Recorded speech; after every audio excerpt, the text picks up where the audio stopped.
how to identify risks in your project. My name is Guilherme and I'm a project management expert. I help professionals to become successful project managers. How I do that? I do that via development programs where I teach people project management fundamentals. I do that via training, coaching sessions, consulting. Can be different in each situation. So if you are looking for support for project management, I'm here to support you. So the topic I'm going to talk about today, it's a very interesting one, risk management. How to identify risks in your project. This is a very important topic because risk management is fundamental to be successful in any type of project, but there's a lot of people that don't really fully understand how risk management process should work. So before we talk about the project, let me first give you some basic explanation about our risk management and what's a risk management. First of all, what's risk? So let's start it from the basics there. Risk is basically is an uncertainty, is an event that might occur in the future, and you have an uncertainty. This event might affect your project in a positive or negative way. So in general, risk is always connected with uncertainty, probability, something that might happen in the future. Why I'm saying that? Because if there's something that already happened, that's past, it's not a risk anymore. Then it can be an issue, or it can be an opportunity, or whatever you want to name it, but it's not a risk anymore. Risk is always associated with uncertainty. And of course, the level of risk that an organization or as a person is willing to take is called the risk appetite. Why I'm saying that? Well, you're going to see different organizations and different people. They have different profiles, so they have different risk appetites for what they're going to do. For example, to make it a bit clear, if you're investing, let's say that you are a very conservative, you're afraid of losing your money, or you don't want to take the risk to invest your money, very likely you're going to invest in a low yield bond or in a savings account or something like that. On the other hand, if you say I'm very I have a big risk appetite, so what you're going to do, you might be investing, for example, on blockchain, stock exchange, options, and so on. For the companies, works kind of the same way. There are companies that they take a lot of risks, and there are companies that are very conservative in their approach and they don't want to take risks. Of course, risks they are always associated with a reward. If you're taking a big risk, you're going to expect to get a big reward in the end. The same thing as investing. If you have an investment that's very low risk, usually the return of this investment is also low. The yield of this investment is also low. If you have a return, for example, if you invest in Bitcoin, there's the potential gain that you can have there. It's high, so the also risk is high. So that's why you see the Bitcoin price fluctuating a lot. So that's what's risk. Risk is about uncertainty.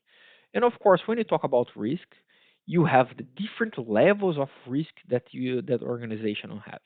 You have the organizational risk, you have a portfolio risk, you have a program risk, you have a project risk, you have an operation risks. So it's important that you understand that you're a good or in a more mature organization, let me put it that way, should have different levels of risk management. And risk management, so it's one of the very important key, very fundamental things that any organization should work on.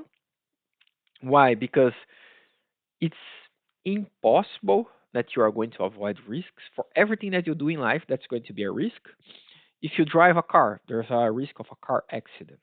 If you say, but I'm not going to drive a car, then okay, if you're walking the streets, there's a risk that a car might run you over, a bike might hit you, or so on. So it's impossible to avoid risks. The risks are always there, and that's why I like the quote from Peter Drucker saying that there are risks you cannot afford to take, and there are risks that you cannot afford not to take. How do you see that? For example, let's say that you want to do skydiving. But then you are saying then you are a person that's kind of averse to risk. So what's going to happen? You're not going to do skydiving because there's the risk that something might happen there. You might consider this high. Other people will look and say, ah, I'm okay. I think that it's in a controllable way. If you do it right, you can do it in a very safe way. Of course, skydiving, you have a lot of elements for risk management, like you have a parachute, and you have a spare parachute to take care of when of course you do all the safety checks, just to keep in mind that risk is always going to be there. If you say, ah, but I'm not going to do skydiving, whatever you're going to do in your life, it's there's a risk involved there. Even not taking any action, sometimes it's a risk. That's why Peter Drucker mentioned that the risk that you cannot afford to take. So everything that you do in life, there's risks associated with that. And in your organization, you have different levels of risk management, or a more mature organization, because some organizations they do not have uh, good risk governance there. They do not have a nice risk structure there. But anyway, it's important that you understand this. So you also have the different risk classifications. I'm not going to explain this into the details, but risks for what you are working into a project, you are focusing the non unknowns. That's the kind of risk that you are aware of uncertainty.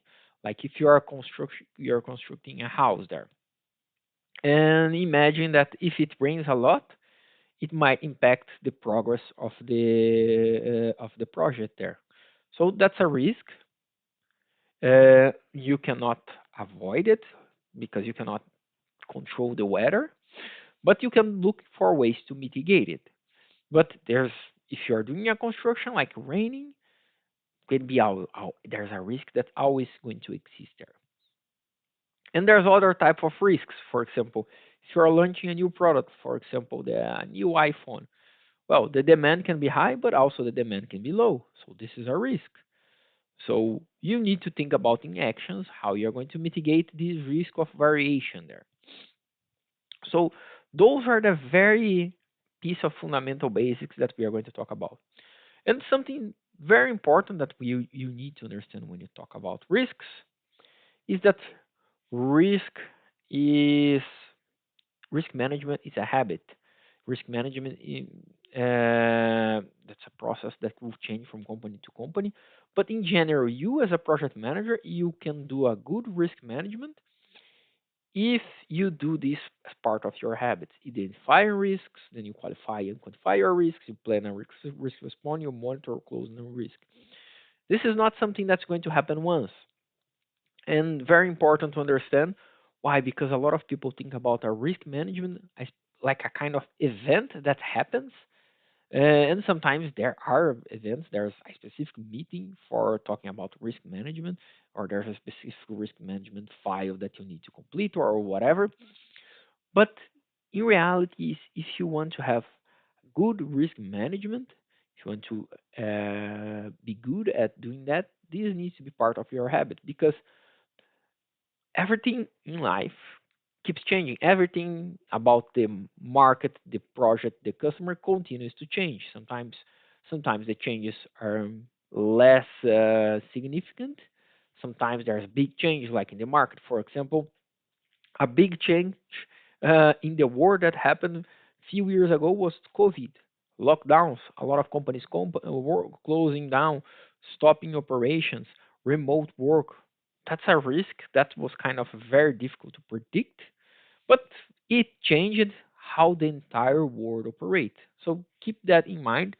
So everything is in constantly change. That's why the risk management should be a habit, because if you do a risk management and 3 months later, there's a chance that a lot of things changed already. So if you do that every 3 months, every 2 months, every 6 months, you're always going to back to be one step behind from what's going to happen there. So how to identify risks in your project? Because of course, that's the core what I want to discuss here today. First of all, when you talk about risk identification, there are some operational inputs that you're going to need there, and some business inputs or some business context that you need to understand there. For example, when you talk about operational input, to run a risk management process, what do you need? Oh, you need to first start to understand what's the scope of the project, what's the project life cycle with, meaning does the project has different phases, what's required for each of those phases, do you have approvals, do you have gates, do you have milestones.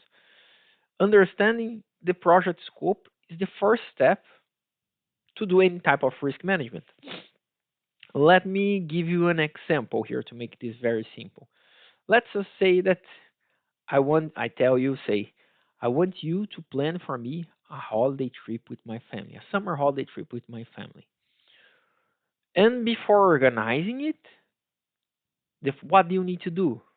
The first step that you need to take, you need to understand, okay, how many people we are going to travel, adults, kids, where do you want to go, what kind of budget that you have, to start to come up with a plan and then start to draft out a scope of a scope of a project or a scope for a trip in this case. But what does risk management has to do with anything? Well, depending where I want to go with my to my holiday, I might have higher risk, lower risk, meaning it can be all types of risk. Whether say, oh, I want to go to a specific part of the country. Oh, yeah, I'm going to get when I'm going to be there. It's going to be good weather, sun, hot. Well, if you go for like for summer to Greece or to Italy, the chances are that yes, it's going to be you're going to see a lot of sun. It's going to be hot. On the other hand, if you say I'm going to Norway, depends.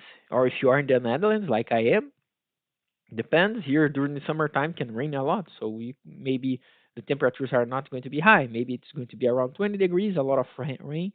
And why I'm saying that? Because depending where I'm going to go, it's going to create different types of risks for me to understand from what I want to do. Other types of risk when you want to travel. Oh, if you have kids, maybe your kid is sick, and then you need to cancel the trip last minute. Maybe it's good to buy an insurance for that. How do I know that already happened with me?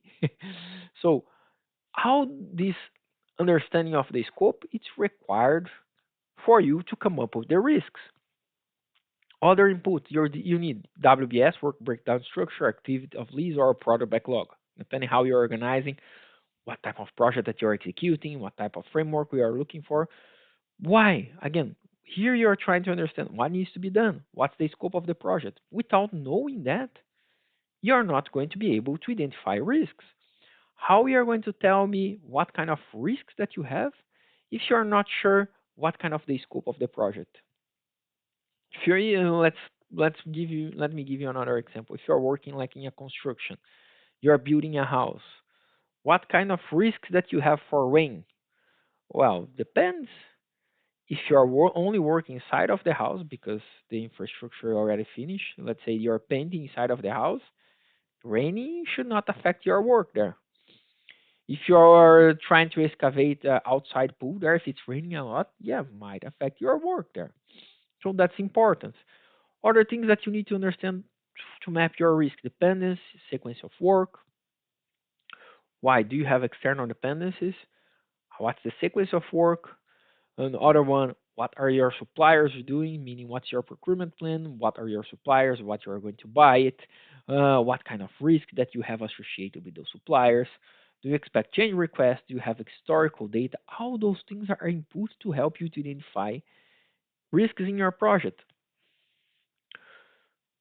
But and why I mentioned in the beginning that risk is it's a habit because a lot of those things in your project they are going to be in constantly change, progress, evolution because you can hire a supplier that's really good and after 6 months you have a problem because the supplier was not capable, there was a crisis in the supplier was heated. For example, I had one supplier for my project.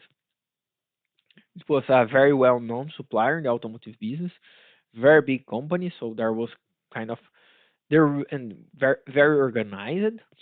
So the risk there, considering them the company as a supplier, was very low. But at the year there was a huge flood in Germany, and the factory where they were building the dampers or the shock absorbers for the air suspension of the car, it was destroyed by a flood, meaning that suddenly we could not get products from this supplier for the project development. So there's a risk that pop up understanding the supplier. Of course, very different type, very difficult type of risk to predict, but companies they need to understand that, and that's why I mentioned when we talk about risk, you have different level of risk. You can look here. We are discussing risks in the level of a project, but for big companies also they need to consider operational risks to business continuity. For example, if you have only one supplier that supplies something that's critical for your operation, and then you have only one option, they produce this in only one factory, there's a risk for your business continuity there. So that's something that you need to take very into consideration, as of course, in organizational level, not in the project level. So what do you need? And talking about some more contextual inputs to help you to identify risks, your stakeholders analysis, how how is the stakeholders engagement in your project, what's your business case assumption, what kind of governance that you have in your portfolio, what kind of how the organization works, the environmental success factors in your organization that you have there. All those things, they are inputs to collect risks. But also you can look for several different perspectives. You can look for like um, you can do a SWOT to also to help you identify risks. SWOT means traits, weakness, opportunities, and threats. You can look for a Ishikawa diagram to try to help you to identify risks. You can look for a PESTEL analysis to help you to identify risks in the project level. Sometimes it does not make all those dimensions. PESTEL, by the way, stands for political, economical, social, technological, environment, and legal. You can use FIVE for supporter. And sometimes not all those things will be applicable for all types of project, but for some types of project, it makes sense to look in this dimension to understand and to help you identify risks. So there's a lot of different ways, but what is key here is first, you're not going to do a good risk management if you cannot exercise a good project management foundation. What do I mean by that? Well, what's a project management foundation? Let's start. You're going to create the scope of your project, and depending how you're doing it, you can follow a predictive or waterfall, or you can follow something like Scrum. You have an initial scope, but in everything that you plan up front, even if it's waterfall or if it's Scrum, those things will evolve because the project is going to be executed. There's going to be interactions with customers, interactions with the team, interactions with stakeholders. While you're executing, you might learn something else. Technical challenges might come up, and all those things are going to be inputs for your risk management. But if you are not aware, for example, how what's your the status of your timeline, how something is affecting your timeline, what's the status of your business case, how something is affecting your business case, you're not going to be able to execute a good risk management process simply for the fact that you do not understand what's the project current situation. Because the only thing that so risk management is about anticipation. You need to anticipate on what's going to happen. And here I mentioned a lot of inputs that will give you insights for possible risks. So, but you need to anticipate what about is what's going to happen. So, what you want in a good risk management process, you want to have a type of risk is identified well in advance, so you can take action to mitigate, to transfer, uh, or even to avoid this type of risk. But the only way that you can take this type of action is if you have seen this in advance. Let me give you an example that happened with me. A few years ago, I was managing a program for air suspension development for cars. And not talking about the product here, but it's a air suspension. The product needs to be airtight, and was one of the components. In this case, the shock absorber or the damper Well, the air suspension was assembled around this. So this was part of it and also was helping to make sure that the air suspension was leak tight. But for a specific type of test that we would like to do or we would need to do to release the equipment, this test would need to be done without this air suspension, meaning if you take it out, so it's not airtight anymore. But then it needs to be produced in the factory, and what happens is, okay, how we are going to send something to be tested if it's not airtight? So although you cannot have this part here because you want to test it without it, you need to find a feature or you need to build something around it, modify something that you need to do to make sure that you can test it. And while I was studying my project plan or my next steps, what I'm going to do in my project, that idea is okay. Well, how we are going to do that? Then I discuss it with my lead engineer. Then we find out, yes, we have thought about that, but we thought about that to buy a kind of a feature to close it for two, and in the end we need 10 or 12. Then we could buy it before sending to the factory to make sure that we have enough quantity to send this product for qualification. Why I'm saying that not because the technical part really about air suspension does not matter, because this was about anticipation because I thought about that or I've seen that issue coming few months in advance. Then I discussed with the lead engineer. Then he also realized that we were missing something. And then we had time to buy more features and so on. Why? Because each of those features they need to be customized for the project. Although it was not something complex, you need to buy from a supplier. The supplier needs to buy raw material. They need to produce it. So the lead time for that was I think about 6 or 7 weeks, which is not a very long lead time depending on the type of project that you are working on. But if you do that last minute, when you're about to assemble it and say, oh, I forget it, I don't have it, then you need to buy, you need to start, and then you have 7 weeks delay just because you are waiting for that. So this example is about anticipation. I've I've studied my project, studied the scope, the timeline, what needs to be done, and I've seen unclarity is there, and then I discuss it with my team if it was really unclear, if it was really an issue, or the team was seeing something differently. And yes, yeah, it ends up being that an issue. Then we start to take actions now to make sure that we would not have this type of issue in the future. That's what risk management is about. It's anticipation. But the only way you're going to be able to do this type of anticipation if you understand and you are continually studying your project. Again, executing the project management fundamentals. What it is, you're reviewing your timeline, you're reviewing your scope, you're reviewing your business case, you're reviewing what's going on with your stakeholders, with your customer, and you are trying to understand, okay, what we are going to do in this specific situation. It might as well be that you don't need to do this with months in advance, depending on the type of business that you are working on. But you need to have some level of risk management there.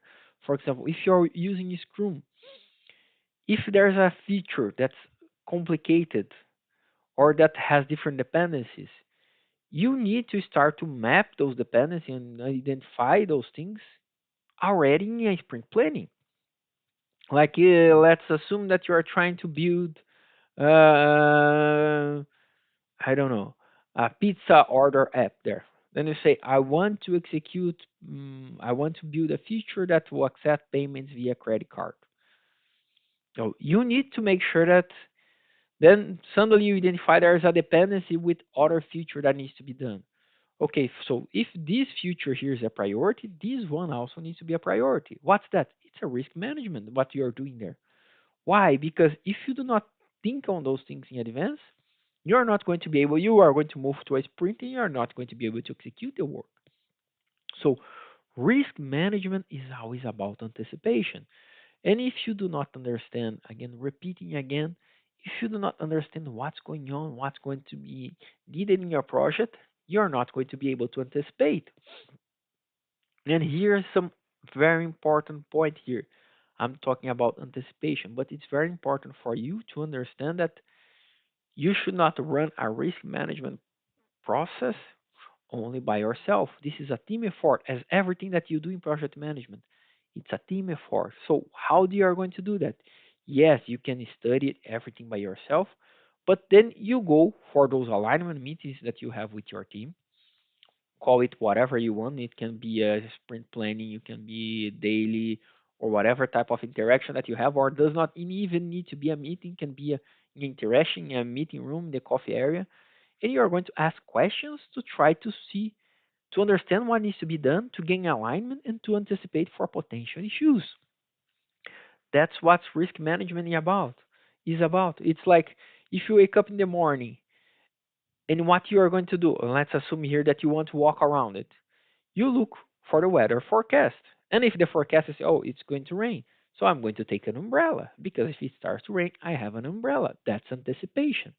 If you don't look for the weather forecast, you just go walking around there, what's going to happen? If it starts to rain, oh, I don't have an umbrella. So there's no risk management in a situation like that. And why I'm saying that? Because more complex the scenario that you are going to be involved with, there's more layers of risk management that you might need. For example, I've worked in the past with infrastructure projects with energy. So energy infrastructure means that if there was a problem with the system, an entire area and maybe an entire state or millions of people would be out of energy, no power there. So what do you want? You want to make sure that you are building a system that's robust, that can withstand difference there. So you have a system that takes care of that, but then you also have a backup system to make sure if the main system is fails, the backup can take it over and you can continue the supply. So more critical the type of thing that you're going to do, more layers of backup that you might need there. In airplanes, is quite common. For example, that you have a system there that if it's a very critical system, you usually are going to have a backup. Why? Because let's assume that one of the engines in an airplane stops to work, depending on the type of airplane that you're going to, for, of course. The airplane should keep flying, depending on the airplane again. But ideally, what you want if it's an airplane that has four engines, if it's one is off, the airplane should continue flying without this engine. Why? This is risk management. Because if you have three or four, the system should continue to go. And of course, at some point, if you don't, if you lose the four, then you have trouble there. But that's what risk management is about. If you have a system, navigation system in the airplane, that's essential. Otherwise, the airplane cannot fly. You're going to have more than one. What you're going to do?